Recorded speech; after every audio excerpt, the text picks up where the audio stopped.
La mañana del 14 de marzo de 1988 amaneció con ese frío característico de las montañas de Michoacán que anuncia el fin de la temporada de invierno. En el pequeño pueblo de San Pedro Sinapecuaro, ubicado en las faldas de la sierra, 5 familias se despedían de sus hijos adolescentes frente a la parroquia de San Francisco. Los jóvenes, todos miembros del grupo juvenil católico Luz y Esperanza, partían hacia una excursión de 3 días al bosque de pinos que rodeaba el antiguo convento abandonado de Santa María de los Remedios, a unos 15 kilómetros del pueblo. Roberto Mendoza, de 17 años, era el líder natural del grupo. Alto, de cabello negro azabache y ojos profundos que heredó de su padre, cargaba la mochila verde militar más grande de todos. A su lado estaba su novia, Carmen Gutiérrez, una muchacha de 16 años con trenzas largas que le llegaban hasta la cintura, quien llevaba un diario donde escribía poemas y pensamientos. Los acompañaban Javier Ruiz, un chico robusto de 18 años conocido por su sentido del humor. Ana María Flores, de 15 años, la más joven del grupo, tímida pero con una voz angelical que encantaba en el coro de la iglesia. Y finalmente Diego Sánchez, de 17 años, el intelectual del grupo, siempre con un libro bajo el brazo. «Regresen el domingo antes de que oscurezca», les advirtió doña Catalina Mendoza, madre de Roberto, mientras le ajustaba el suéter de lana. Sus ojos mostraban esa preocupación maternal que nunca desaparece, sin importar la edad de los hijos. «Ya sabes cómo se pone el clima en la sierra. Hijo, no queremos que los agarre la lluvia». Roberto sonrió con esa confianza propia de la juventud. «No se preocupe, mamá.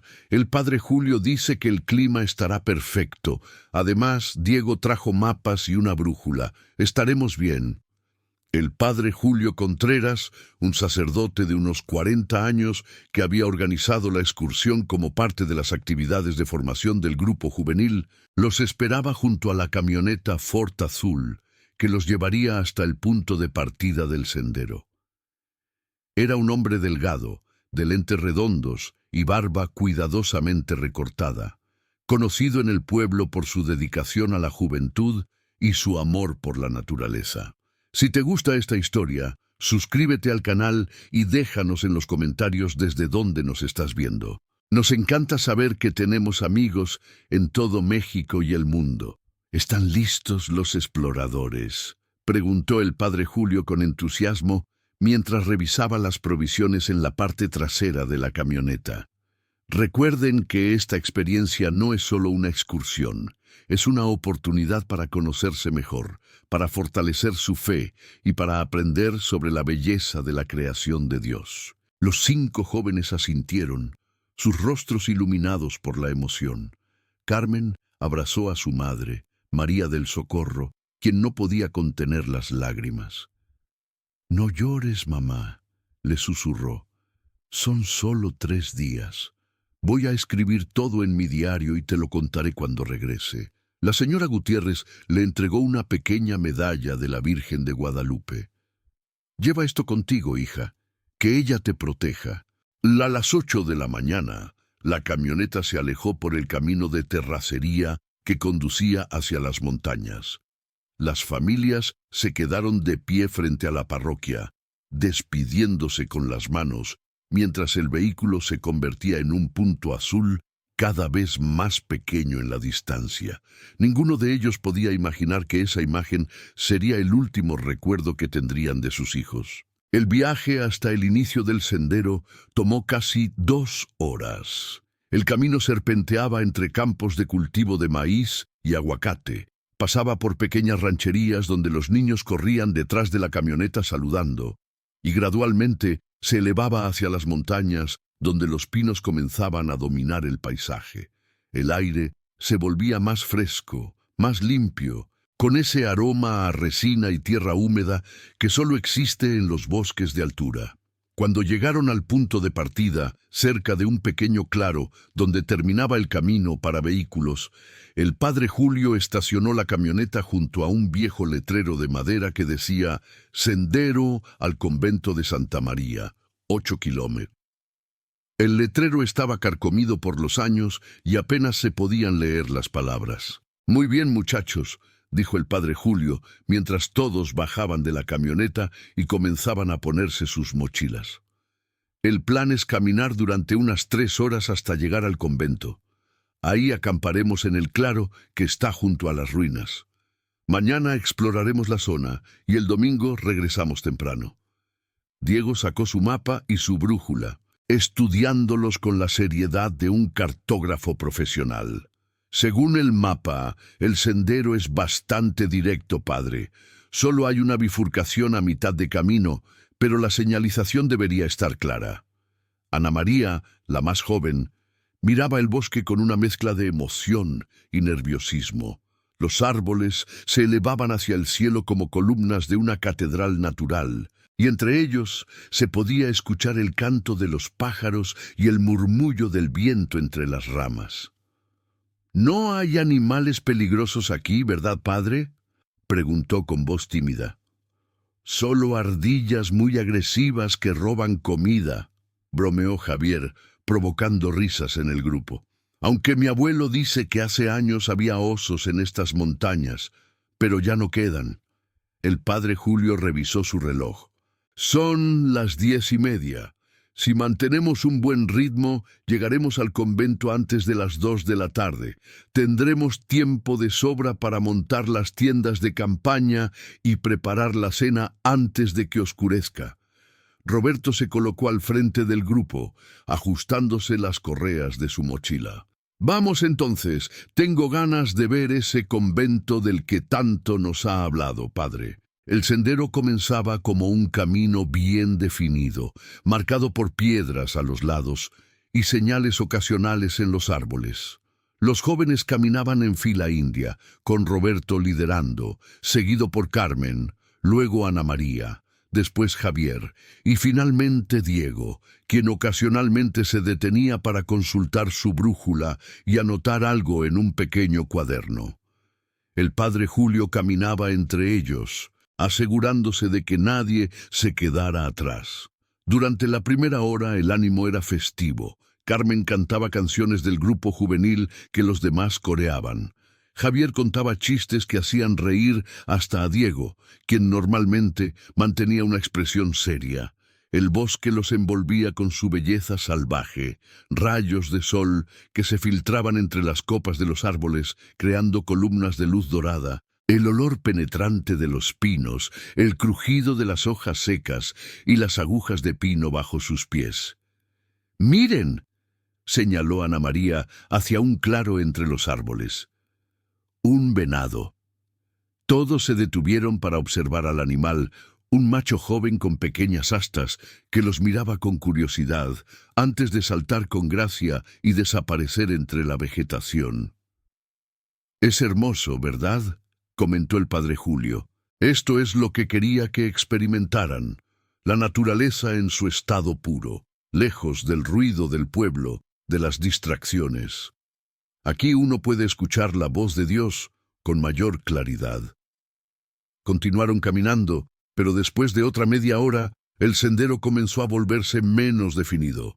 Las piedras que marcaban el camino aparecían con menos frecuencia y la vegetación se hacía más densa. Diego consultó su mapa con creciente preocupación.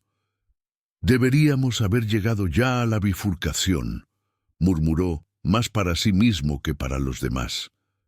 «Según el mapa, está a unos 5 kilómetros del inicio». Roberto se detuvo y miró hacia atrás. «¿Estás seguro de que estamos en el camino correcto?». «Eso creo», respondió Diego, aunque su voz revelaba dudas. «La brújula indica que vamos en la dirección correcta, hacia el noroeste. Pero... ¿Pero qué?», preguntó Carmen, notando la vacilación en su voz. «El sendero parece diferente de lo que describe el mapa. Debería ser más ancho aquí».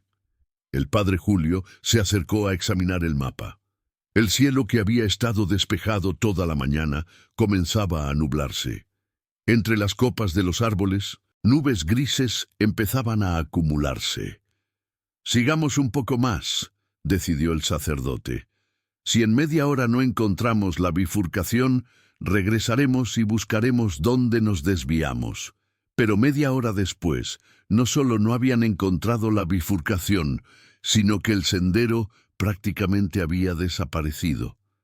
Se encontraban en medio de un bosque denso, rodeados de pinos que parecían idénticos en todas direcciones. Y entonces comenzó a llover. No fue una lluvia suave de primavera, sino un aguacero repentino y violento que convertía el suelo del bosque en un lodazal. Los jóvenes se apresuraron a sacar sus impermeables, pero en cuestión de minutos ya estaban empapados. «Necesitamos buscar refugio», gritó Roberto sobre el ruido de la lluvia golpeando las hojas. Ahí, entre esas rocas, corrieron hacia una formación rocosa que ofrecía cierta protección. Se amontonaron bajo el saliente de piedra, tiritando de frío.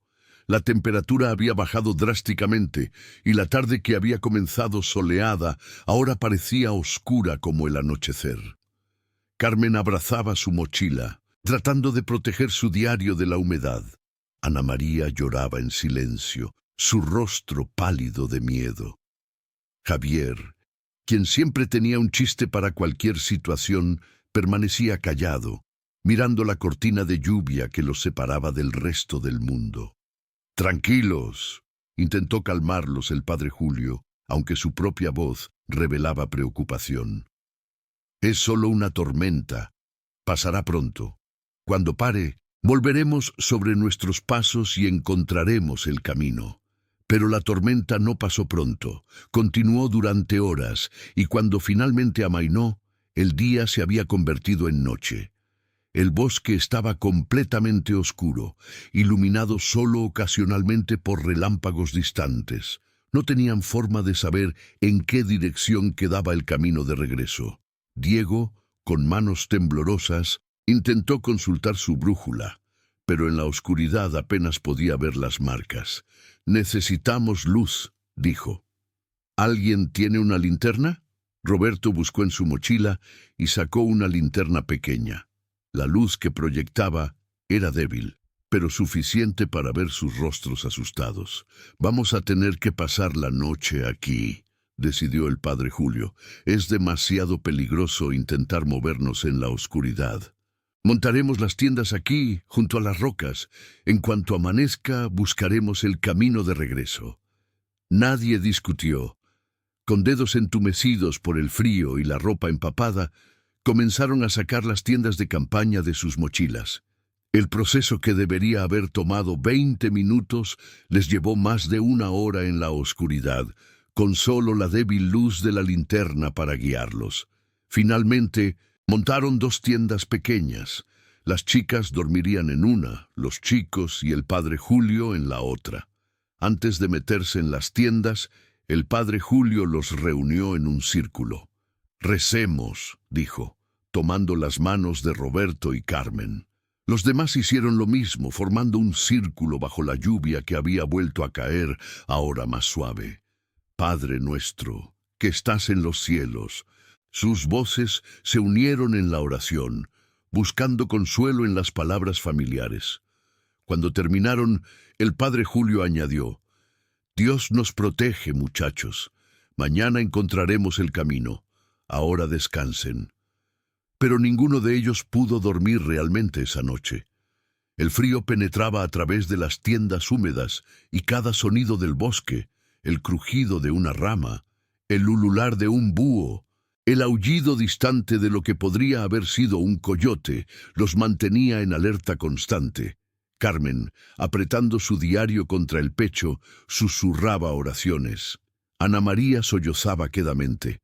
En la otra tienda, los chicos y el padre Julio permanecían despiertos, escuchando la noche y preguntándose qué había salido mal. Cuando finalmente amaneció, la escena que los recibió era desconcertante. La lluvia había cesado, pero el bosque estaba envuelto en una niebla densa que reducía la visibilidad a apenas unos metros. Los árboles emergían de la bruma como fantasmas, idénticos en todas direcciones, sin ninguna característica distintiva que permitiera orientarse. Roberto fue el primero en salir de la tienda. Sus ropas, que había intentado secar durante la noche, extendiéndolas dentro de la tienda, seguían húmedas. Miró a su alrededor, buscando alguna señal, algún punto de referencia, pero todo era niebla y árboles. El padre Julio salió después, seguido por Diego y Javier. De la otra tienda emergieron Carmen y Ana María, con ojeras profundas que hablaban de la noche sin sueño que habían pasado. «Buenos días», intentó sonar optimista el padre Julio. «Vamos a desayunar algo y luego nos pondremos en marcha. Diego, ¿puedes determinar nuestra posición?» Diego sacó su brújula y su mapa, estudiándolos con ceño fruncido. «La brújula indica que el norte está por allá», señaló hacia un grupo de árboles que parecía idéntico a cualquier otro. «Según mis cálculos, si caminamos hacia el sureste, deberíamos encontrar el sendero principal, o al menos llegar al camino de terracería». Desayunaron en silencio, compartiendo las provisiones que habían traído: pan, queso, algunas latas de atún. El padre Julio intentó mantener el ánimo alto, hablando sobre otras excursiones que había organizado, pero sus palabras sonaban huecas en el bosque silencioso. A las 7 de la mañana, después de desmontar las tiendas y empacar todo cuidadosamente, comenzaron a caminar en la dirección que Diego había indicado. Roberto iba adelante, abriendo camino entre la vegetación. Carmen caminaba junto a Ana María, sosteniéndole la mano para darle ánimo. Javier intentaba hacer bromas, pero su corazón no estaba en ello. Diego consultaba constantemente su brújula, y el padre Julio cerraba la marcha, asegurándose de que nadie se quedara atrás. Caminaron durante horas. La niebla se levantó gradualmente, revelando más del bosque, pero esto no ayudó mucho. Cada árbol, cada roca, cada claro parecía una repetición infinita de lo mismo. No había señales, no había marcas en los árboles, no había absolutamente nada que indicara que alguna vez hubiera existido un sendero por ahí. Al mediodía, se detuvieron para descansar y comer. Las provisiones comenzaban a escasear. Habían planeado estar en el convento la noche anterior, donde habían escondido más comida en una visita previa de reconocimiento. Ahora, esas provisiones parecían estar en otro mundo. «Estamos caminando en círculos», dijo finalmente Javier, expresando lo que todos estaban pensando. «Ese árbol caído, lo vi hace 2 horas». Diego negó con la cabeza, mirando su brújula con frustración. «No es posible. Hemos estado caminando en línea recta hacia el sureste, a menos que...» «¿A menos que qué?», preguntó Roberto con un tono más brusco de lo que pretendía. «A menos que algo esté interfiriendo con la brújula. Depósitos minerales en el suelo, quizás, o... no lo sé». El padre Julio se sentó en un tronco caído, pasándose las manos por el rostro. Por primera vez, pareció verdaderamente asustado.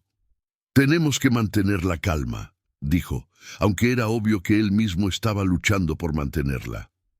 «La gente del pueblo sabe que estamos aquí. Cuando no regresemos mañana, organizarán una búsqueda». Carmen, quien había estado revisando su diario, levantó la vista. «Padre, ¿y si subimos a un punto alto? Quizás podamos ver algo desde allí, orientarnos mejor». Era una buena idea. Miraron a su alrededor y divisaron, a través de los árboles, lo que parecía ser una colina o elevación del terreno. Tardaron otra hora en llegar hasta allí, abriéndose paso entre la vegetación cada vez más densa. Desde la cima de la colina, la vista era simultáneamente hermosa y desesperanzadora. El bosque se extendía en todas direcciones hasta donde alcanzaba la vista, un mar verde ondulante de copas de árboles. No había señales de civilización, ni caminos, ni columnas de humo, ni edificios, nada. Solo bosque interminable. «Tiene que haber algo», murmuró Roberto girando lentamente en círculo, escudriñando el horizonte. «El pueblo no puede estar tan lejos». Pero no había nada. Pasaron esa segunda noche en la cima de la colina, amontonados bajo las tiendas con las pocas mantas que tenían. El frío era más intenso allí arriba y el viento silbaba entre los árboles con un sonido que parecía casi humano. Las provisiones estaban prácticamente acabadas. Solo quedaban algunas galletas y una lata de sardinas. Ana María tenía fiebre. Temblaba incontrolablemente, a pesar de estar envuelta en todas las mantas disponibles. Carmen la sostenía, cantándole suavemente canciones de cuna que su propia madre le había cantado cuando era pequeña. «Va a estar bien», susurraba Carmen, aunque sus propios ojos estaban llenos de lágrimas. «Mañana encontraremos ayuda. Va a estar bien». En la otra tienda, los chicos y el padre Julio mantenían su propia vigilia silenciosa. Javier había dejado de hacer bromas. Diego miraba fijamente su brújula, como si pudiera forzarla a revelar sus secretos. Roberto estaba sentado con la cabeza entre las manos, sintiéndose responsable como líder del grupo. El padre Julio rezaba en voz baja, sus labios moviéndose en oraciones constantes. Por primera vez en su vida sacerdotal, se preguntaba dónde estaba Dios, por qué no respondía a sus súplicas. El tercer día amaneció con un cielo despejado y sol brillante, una cruel ironía, dado su estado desesperado. Decidieron que su mejor oportunidad era seguir bajando. Eventualmente, razonó Diego, encontrarían un arroyo. Los arroyos llevan a ríos, y los ríos llevan a asentamientos humanos. Bajaron de la colina, y efectivamente después de varias horas encontraron un pequeño arroyo. El agua era cristalina, fría de las montañas, y bebieron ansiosamente, llenando sus cantimploras. «Seguiremos el arroyo», decidió Roberto. «Tiene que llevarnos a algún lado». Siguieron el curso del agua durante todo el día. Ana María iba empeorando. Tenía que apoyarse en Carmen para caminar. Su rostro estaba pálido como la cera, sus labios agrietados a pesar del agua que bebían.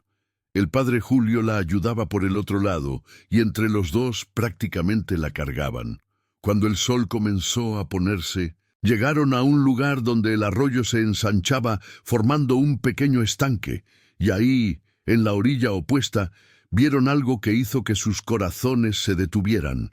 Era el esqueleto de un campamento abandonado, los restos de tiendas de campaña podridas, mochilas desgarradas por animales y el tiempo, y, lo más inquietante, ropa esparcida por todas partes, desteñida por el sol y comida por la humedad.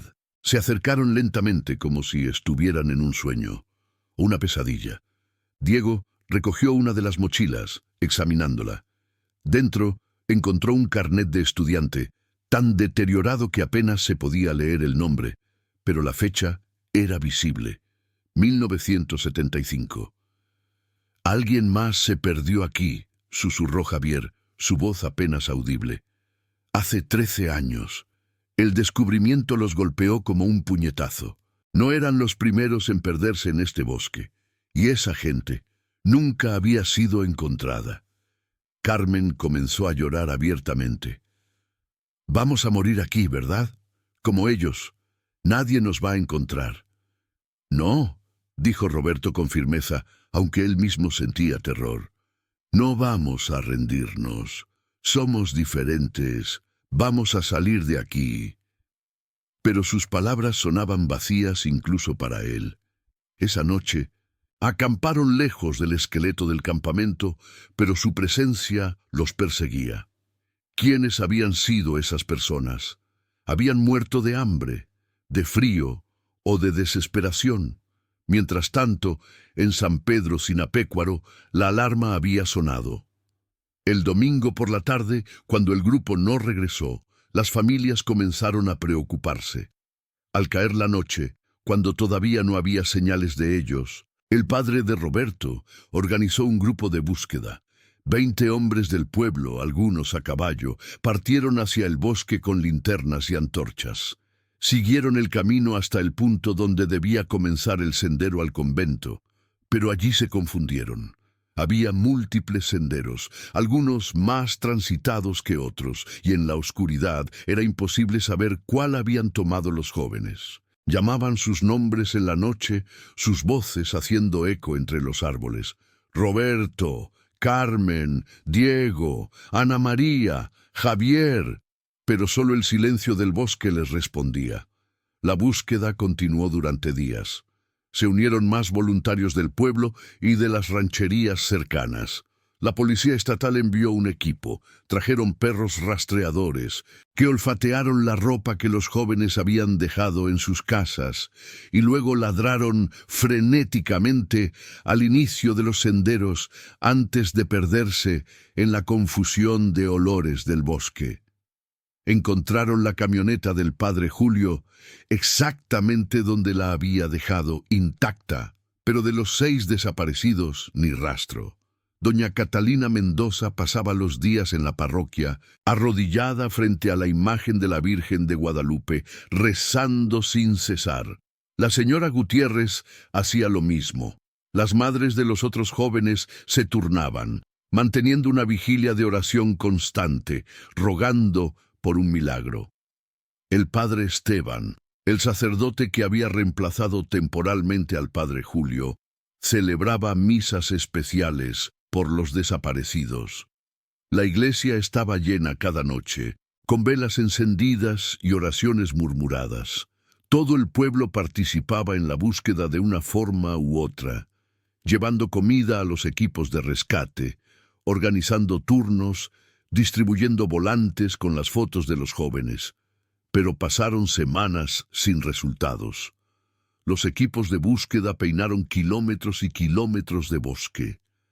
Marcaron árboles, dejaron señales, crearon mapas detallados de cada sendero y cada claro, pero el bosque parecía haberse tragado a los 6 sin dejar rastro. En el bosque, el grupo luchaba por sobrevivir.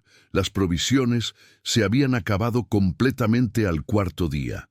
Ahora dependían de bayas que Diego identificaba como comestibles en un libro de supervivencia que milagrosamente había traído, y del agua del arroyo. Ana María empeoraba cada día. La fiebre nunca bajaba completamente y ahora deliraba, llamando a su madre, hablando con personas que no estaban ahí.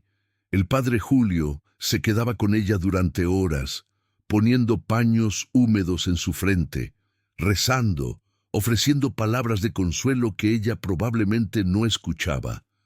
Roberto y Javier intentaban cazar, fabricando lanzas rudimentarias con palos y piedras afiladas, pero los animales eran escurridizos y ellos no tenían experiencia. Lograron atrapar algunas ardillas y un conejo que cocinaron sobre fogatas que encendían con fricción, una técnica que Diego había aprendido de un libro. Carmen escribía en su diario cada noche, documentando su experiencia con una esperanza obstinada de que alguien, algún día, lo encontraría y sabría qué había pasado.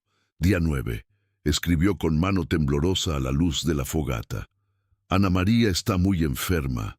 Creo que todos estamos enfermos, pero lo ocultamos para no asustar más a los demás. Tengo mucho miedo. Echo de menos a mamá.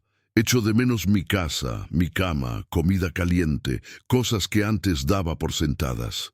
Si salimos de aquí, nunca volveré a quejarme de nada.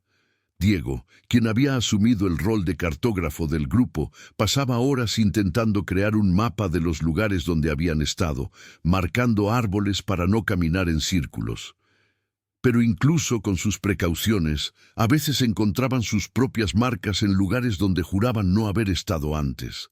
Era como si el bosque mismo se reorganizara, jugando con ellos. «No tiene sentido», murmuraba mientras estudiaba sus notas. Según mis cálculos, deberíamos haber encontrado el borde del bosque hace días, pero seguimos y no hay fin. El padre Julio se hundía cada vez más en la desesperación y la oración.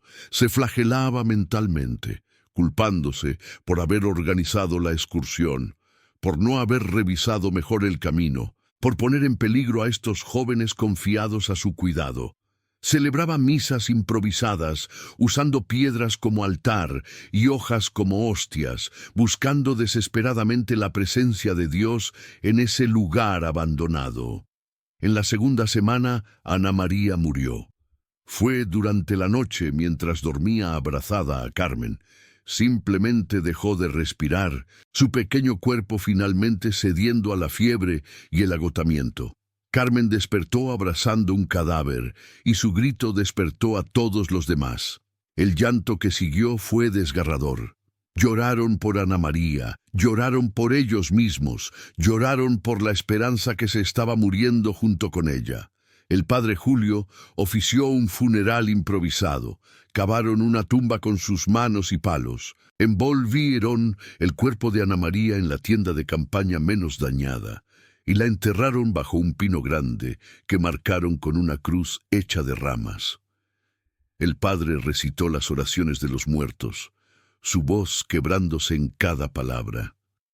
Que su alma y las almas de todos los fieles difuntos, por la misericordia de Dios, descansen en paz. Terminó, haciendo la señal de la cruz sobre la tumba improvisada. Después del funeral, algo en el grupo se rompió. Ya no había conversaciones alegres ni intentos de mantener el ánimo. Caminaban como zombis, siguiendo al siguiente sin propósito real, excepto el instinto de seguir moviéndose. Javier dejó de hablar por completo. Roberto se volvió irritable, explotando por pequeñeces. Carmen lloraba silenciosamente mientras caminaban. Diego se obsesionó aún más con su mapa, convencido de que había un patrón, una lógica que simplemente no podía ver. El padre Julio pasaba horas en silencio, sus labios moviéndose en oraciones constantes, pero sus ojos vacíos. En el pueblo, después de un mes de búsqueda infructuosa, las autoridades comenzaron a reducir los esfuerzos. No oficialmente, pero los equipos grandes se volvieron grupos pequeños, y los grupos pequeños eventualmente se disolvieron. La realidad cruel era que no había más lugares donde buscar. Habían peinado todo el bosque accesible. Algunas familias se negaban a aceptar la realidad. El padre de Roberto, don Alfonso Mendoza, seguía yendo al bosque cada fin de semana, solo, llamando el nombre de su hijo hasta quedarse sin voz. La madre de Carmen mandó hacer cientos de volantes que distribuyó por todo Michoacán y estados vecinos, con la foto de su hija y un número de teléfono. Pero otros comenzaron el proceso de duelo. Se celebró una misa conmemorativa en la parroquia de San Francisco, aunque no había cuerpos que enterrar. La iglesia estaba llena hasta reventar, con gente de pie en los pasillos y derramándose hasta el atrio. Se colocaron 6 ataúdes vacíos frente al altar, cubiertos con flores blancas. El padre Esteban intentó ofrecer palabras de consuelo. «No entendemos los planes de Dios», dijo desde el púlpito, su voz haciendo eco en la iglesia silenciosa. «No comprendemos por qué permite que sucedan tragedias como esta. Pero debemos tener fe en que Roberto, Carmen, Ana María, Javier, Diego y el padre Julio están en un lugar mejor, en los brazos de nuestro Señor». Pero las palabras sonaban huecas a los oídos de las madres que habían perdido a sus hijos. ¿Qué consuelo podía haber en un Dios que permitía que niños se perdieran y murieran en un bosque? Los años pasaron. 1989, 1990... 1995, 2000. Las familias envejecieron, llevando el peso de su pérdida como una carga que nunca se aligeraría. Doña Catalina se volvió una mujer silenciosa y gris, envejecida más allá de sus años. El señor Gutiérrez murió de un ataque al corazón en 1992. Los médicos dijeron que era su corazón, pero todos en el pueblo sabían que había sido por el dolor de perder a su hija. El padre Esteban fue reasignado a otra parroquia. El nuevo sacerdote que llegó ni siquiera sabía la historia de los desaparecidos hasta que alguien se la contó. El grupo juvenil Luz y Esperanza se disolvió. Ningún padre quería arriesgar a sus hijos en actividades que pudieran terminar en tragedia. El bosque donde desaparecieron adquirió una reputación oscura. La gente del pueblo comenzó a evitarlo, inventando historias sobre espíritus malignos y maldiciones antiguas. El sendero al convento de Santa María de los Remedios quedó completamente abandonado, reclamado por la naturaleza. Pero la vida continuó, como siempre hace. Los hermanos menores de los desaparecidos crecieron y tuvieron sus propias familias. San Pedro Sinapecuaro cambió con los tiempos. Llegó electricidad más confiable, se pavimentó la carretera principal, se instaló Internet. El México de 2023 era muy diferente del México de 1988. Y entonces, en marzo de 2023, exactamente 35 años después de la desaparición, un grupo de excursionistas de Ciudad de México decidió explorar el bosque de Michoacán.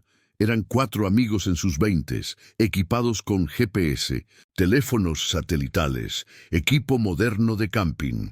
Estaban haciendo un documental sobre lugares abandonados de México para un canal de YouTube. Se llamaban David, Lucía, Marco y Sofía. Habían investigado sobre el convento abandonado de Santa María de los Remedios y querían filmarlo.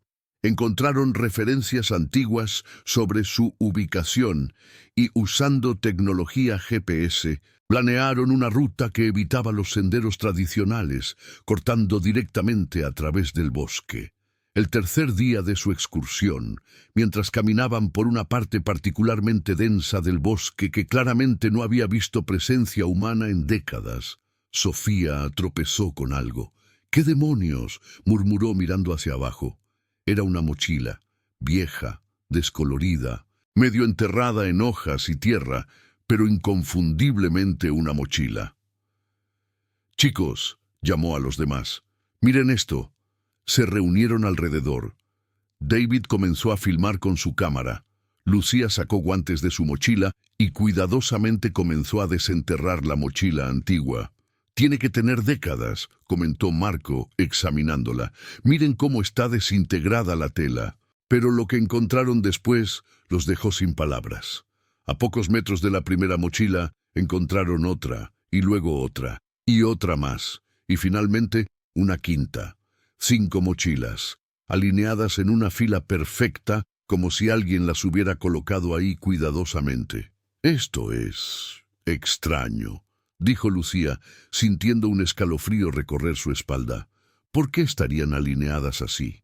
Continuaron buscando en el área circundante. A unos 10 metros de las mochilas encontraron algo más, gorros de lana. 6 gorros, también alineados en una fila perfecta, paralela a las mochilas. «Chicos, esto no está bien», dijo Sofía, su voz temblando. «Esto se ve ceremonial o algo así». David seguía filmando, su mano temblando ligeramente. «Deberíamos abrir las mochilas. Tal vez hay identificación». Con cuidado abrieron la primera mochila. Dentro encontraron ropa antigua, desintegrada por el tiempo y la humedad, un libro de oraciones católico y una libreta estudiantil con un nombre escrito en la portada: Diego Sánchez, Grupo Juvenil Luz y Esperanza, 1988. Los 4 excursionistas se miraron entre sí, el peso de lo que habían encontrado hundiéndose lentamente. 1988, susurró Marco. Hace 35 años. Abrieron las otras mochilas con creciente asombro y horror. Cada una contenía objetos personales, ropa, libretas, objetos religiosos. Una de ellas contenía un diario, las páginas tan deterioradas que era imposible leer la mayoría, pero el nombre en la portada era legible. «Carmen Gutiérrez». «Necesitamos reportar esto», dijo Lucía sacando su teléfono satelital. Ahora, la llamada que hizo activó una cadena de eventos que sacudió no solo a San Pedro Sinapecuaro, sino a todo México. Las autoridades llegaron al lugar al día siguiente, guiadas por las coordenadas GPS que los excursionistas habían proporcionado. Lo que encontraron fue desconcertante. Las 5 mochilas y los 6 gorros estaban efectivamente alineados en filas perfectas, pero no había más evidencia. No había cuerpos, no había tiendas de campaña, no había señales de un campamento. Solo las mochilas y los gorros, dispuestos con una precisión inquietante en medio de la nada. Los equipos forenses examinaron los objetos. Las mochilas fueron identificadas como pertenecientes a Roberto Mendoza, Carmen Gutiérrez, Javier Ruiz, Diego Sánchez y al padre Julio Contreras. Los 6 gorros correspondían a los 6 miembros del grupo, incluyendo a Ana María Flores. Se organizó una búsqueda masiva del área circundante. Trajeron perros, detectores de metales, equipos de radar de penetración terrestre. Buscaron en un radio de varios kilómetros desde donde se encontraron los objetos. No encontraron nada más. No había tumba, no había restos humanos, no había más objetos personales. Era como si los 6 desaparecidos hubieran simplemente colocado sus mochilas y gorros en esas formaciones precisas y luego se hubieran evaporado.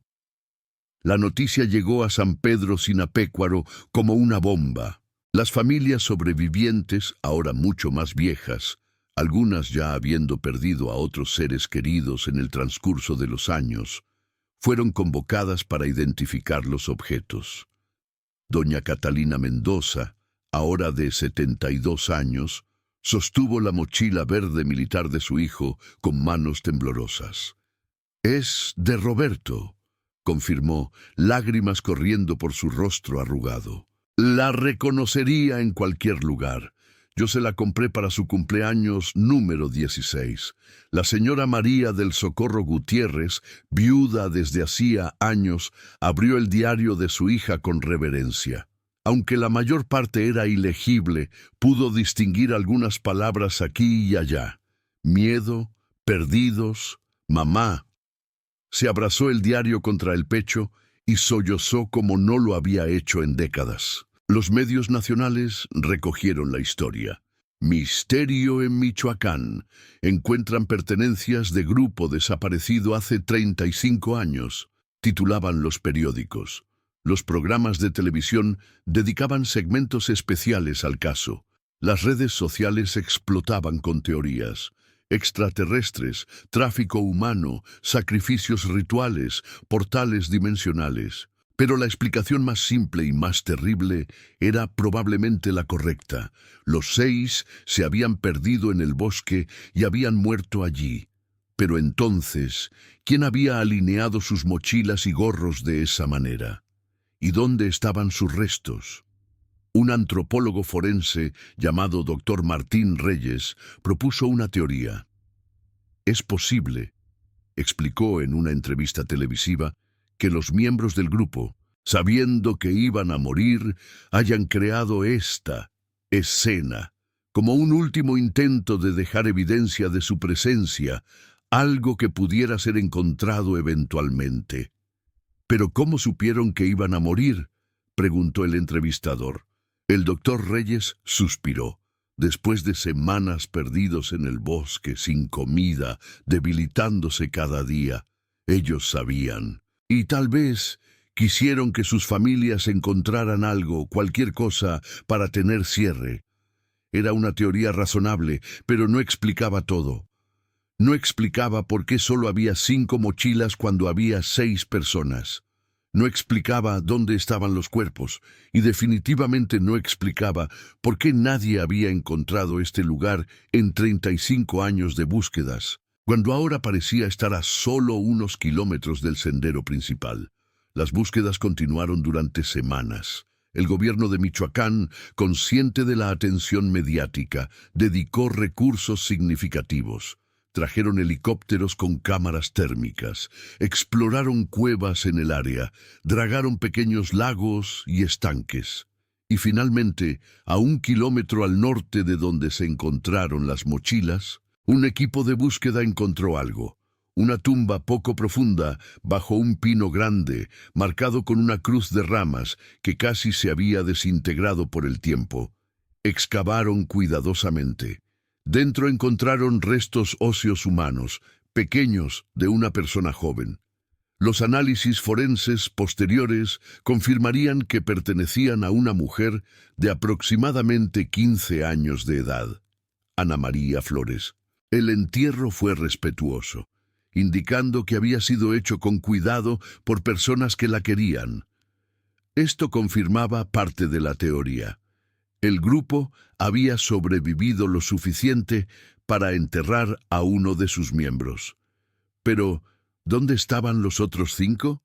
Los equipos expandieron la búsqueda esperando encontrar más tumbas, pero no había nada. Solo esa tumba solitaria bajo el pino y el misterioso arreglo de mochilas y gorros. Un psicólogo especializado en comportamiento de supervivencia ofreció otra perspectiva. Cuando las personas están en situaciones extremas de supervivencia, especialmente después de perder a un compañero, pueden tomar decisiones que parecen irracionales, explicó.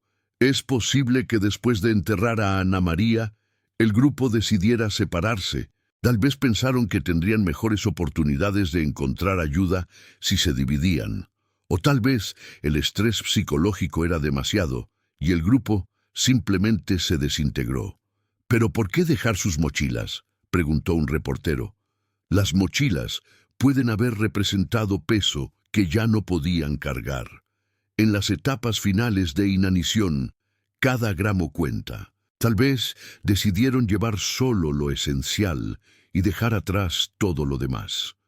Era plausible, pero aún dejaba preguntas sin responder. La familia Flores pudo finalmente darle a Ana María un entierro apropiado. Su madre, que había muerto 10 años atrás, había sido enterrada con un espacio vacío a su lado, esperando el día en que su hija pudiera ser puesta ahí. Ahora, 35 años después, ese deseo se cumplía. La ceremonia fue pequeña pero emotiva.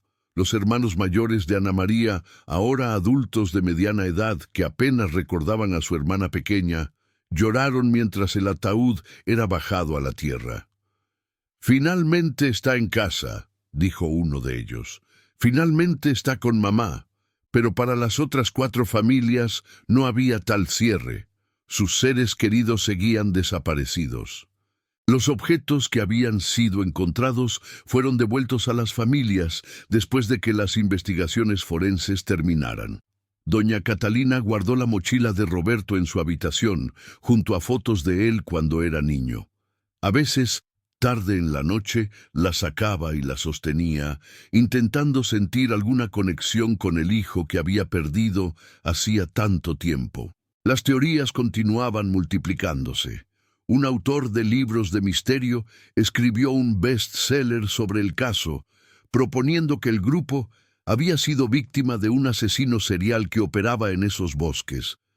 Pero no había evidencia de crímenes violentos en los restos de Ana María, y la teoría fue ampliamente descartada por expertos. Un documental de Netflix exploró el caso en profundidad, entrevistando a las familias, mostrando recreaciones, analizando cada pieza de evidencia. El episodio final planteaba la pregunta que todos se hacían: ¿qué pasó realmente con Roberto Mendoza, Carmen Gutiérrez, Javier Ruiz, Diego Sánchez y el padre Julio Contreras? La búsqueda oficial finalmente terminó después de 3 meses. Las autoridades declararon que habían hecho todo lo posible con la tecnología y recursos disponibles. Los 5 desaparecidos fueron declarados legalmente muertos, aunque no había cuerpos. Pero San Pedro Sinapecuaro no olvidó. En el 35º aniversario de la desaparición, el pueblo inauguró un memorial en la plaza principal. Era una estatua de bronce de 6 jóvenes mirando hacia las montañas, con una placa que listaba sus nombres y las fechas de sus cortas vidas. Doña Catalina, quien apenas podía caminar ya, asistió a la ceremonia de inauguración apoyada en sus nietos, hijos de su hija menor que había nacido años después de la tragedia. Tocó la estatua de bronce con dedos temblorosos, trazando el rostro del joven que representaba a su Roberto. «Siempre creí que volverías a casa», susurró. «Siempre esperé. Pero supongo que esto tendrá que ser suficiente». Las teorías sobre qué había pasado con los 5 desaparecidos nunca cesaron. Algunos creían que habían logrado salir del bosque, pero habían perdido la memoria, viviendo vidas diferentes en algún lugar lejano. Otros pensaban que habían sido víctimas de tráfico humano. Algunos creían en explicaciones más oscuras y sobrenaturales. Pero la realidad más probable era simplemente trágica. 5 jóvenes, perdidos, hambrientos, desesperados, habían caminado más y más profundo en el bosque hasta que simplemente no pudieron continuar. Sus cuerpos habían sido reclamados por la naturaleza, sus huesos dispersados por animales carroñeros, sus restos reabsorbidos por el bosque que los había tragado. El arreglo de las mochilas y gorros permanecía como el único misterio verdadero. Había sido un acto final de esperanza, un mensaje para futuros descubridores, un intento de crear un memorial para ellos mismos, o simplemente el resultado de mentes quebradas por el trauma y la desesperación. Nunca se sabría con certeza. Años después del descubrimiento, un viejo de Cinapecuaro compartió una historia. Dijo que en las noches tranquilas, cuando el viento soplaba desde las montañas, a veces podía escuchar voces jóvenes cantando canciones del grupo juvenil. «Son ellos», decía. «Todavía están ahí, en el bosque, perdidos pero juntos». La mayoría lo descartaba como superstición o demencia senil, pero las madres que habían perdido a sus hijos querían creer. Querían creer que de alguna manera, en algún lugar, sus niños todavía existían, todavía cantaban, todavía tenían esperanza. El diario de Carmen Gutiérrez, después de ser estudiado por expertos que lograron descifrar algunas páginas usando tecnología de imágenes avanzada, reveló fragmentos de sus últimos días. Una entrada, fechada aproximadamente 2 semanas después de perderse, decía: «Ya no sé cuántos días llevamos aquí. Diego dice que 14, pero siento que han sido años. Ana María está muy enferma.